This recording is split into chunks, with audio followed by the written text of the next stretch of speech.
May the words of my mouth and the meditation of our hearts be acceptable in your sight, O Lord, our strength and our Redeemer. Amen.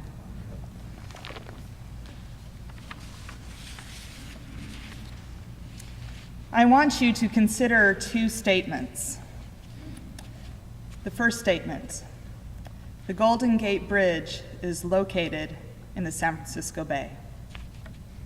And the second statement: Jesus ascended to heaven and is seated at the right hand of the Father. Now, the first statement, the Golden Gate Bridge is located in the San Francisco Bay, is a statement of fact. If you've been to San Francisco, it's likely you've seen the Golden Gate. You know it's there. You maybe even have driven across it or walked across it.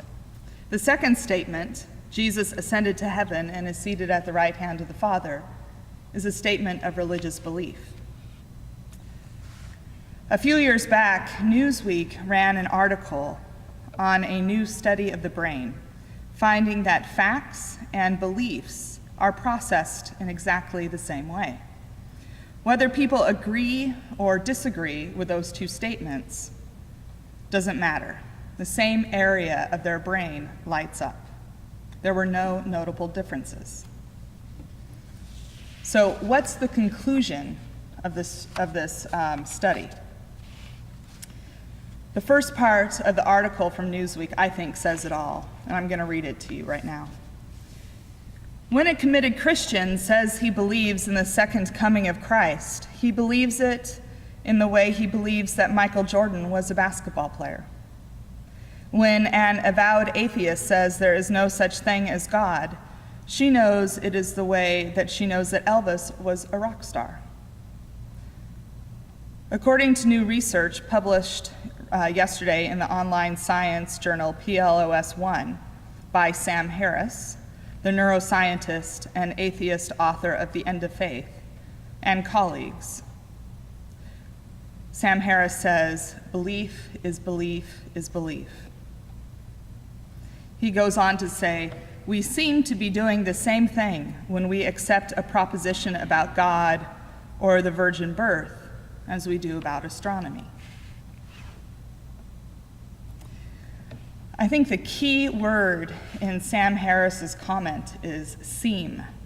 We seem to be doing the same thing. Now, I'm not a neuroscientist, but I do know a little bit about religious belief and spirituality, and not just from my own experiences and my own studies, but from knowing all of you over the years and hearing your stories. And what I can tell you is that while a factual statement and a statement of religious belief may light up the same place in our brains, religious statements are not about belief in the same way a statement of fact is. Religious belief is, in my opinion, at its best and greatest potential when it is not concerned with facts. Facts in the sense of the Golden Gate Bridge being located in the San Francisco Bay. Rather, religious belief is at its best and its greatest potential when it is concerned with meaning. And this seems obvious to me, that these things are apples and oranges, but a lot of folks, especially the new atheist movement, which Sam Harris is a part, assume that religious belief is about some sort of intellectual agreement with a statement of facts. And so the study makes a lot of sense for them. But I think that there is a big piece missing, and that is meaning. I cannot emphasize enough how important meaning is. The Bible is best understood not as historical fact.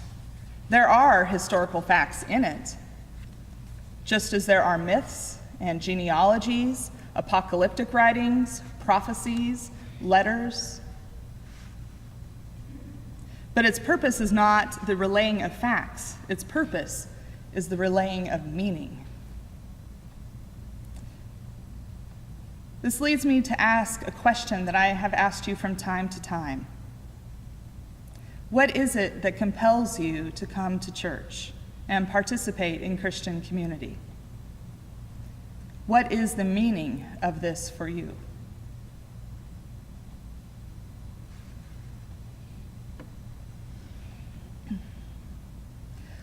On the surface, our gospel reading today is a story of healing. But when we look closer at the characters and consider the historical situation, the meaning begins to come into sharp relief. The centurion was a Roman and a powerful householder.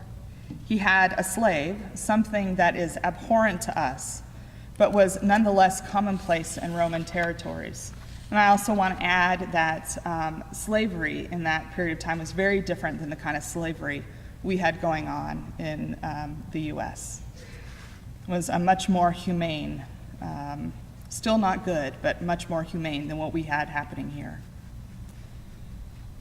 The slave was valued by the centurion.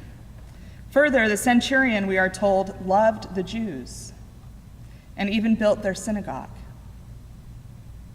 This was not your run-of-the-mill Roman. This was a Roman who loved the people that he was responsible for and who developed unusually good relationships. So unusual that a group of Jews went ahead for him and talked to Jesus about him and his slave and told Jesus why they thought he was worthy of what Jesus could do for him.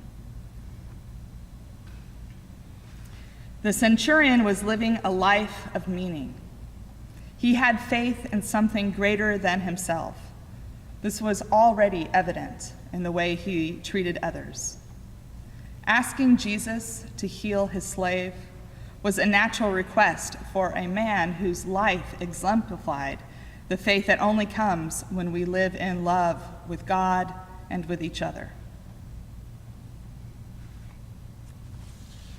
Our faith works in a similar way.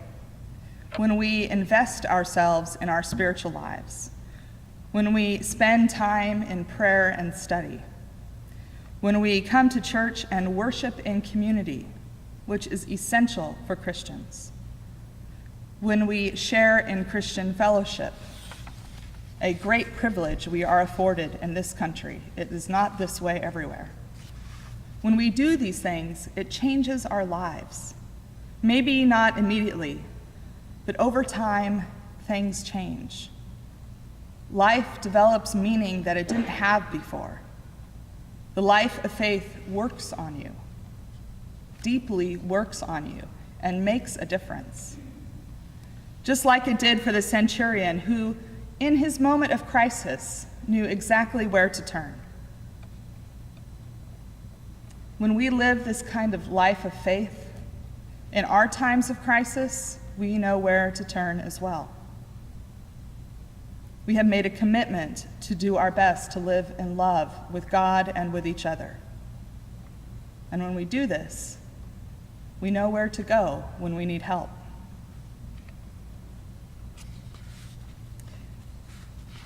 Everyone comes to faith at different times and in different points in their lives. I often think how much our faith is borne out in times of trial and loss, and not in times of joy and plenty. It's the times of crisis when we realize how close God is to us and how much we are reliant upon God. I have not heard too many stories about God eliminating the causes of suffering in our lives. But I have heard so many times and have witnessed this in my life and in your lives, how God accompanies us through times of necessary suffering that leads to faith and to wisdom.